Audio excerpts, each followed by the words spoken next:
Tracking today, we continue to follow what was a fatal crash that happened this weekend in Sylvania, right off Centennial Road. Some in the community are questioning the area's safety. Laura Sandlin joins us live in studio. So what did you hear from law enforcement and residents? Well, Jeff, I talked with both the Ohio State Highway Patrol and some Sylvania residents. They say this awareness is important for drivers and pedestrians. 4-year-old Donald Christian is in jail tonight after police say he slammed his car into two people this weekend at Centennial in Erie. One of the victims, 66-year-old Therese Fern, was killed. Lieutenant Rustin Shack with the Ohio State Highway Patrol says every year the risk continues to increase for pedestrians.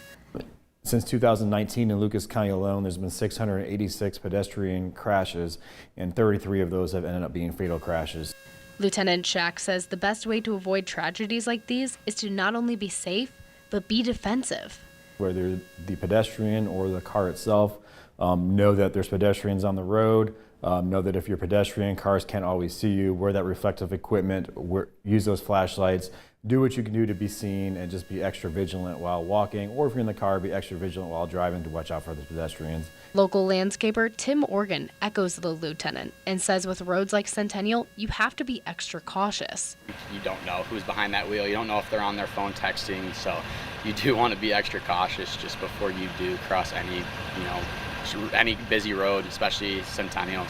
However, Oregon didn't stop short of questioning whether city or county officials need to make safety-related changes to the intersection.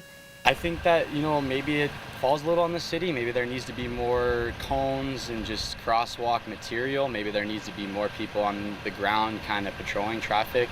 And he says, with it being summer and more people out and about, everyone's safety should be the #1 priority.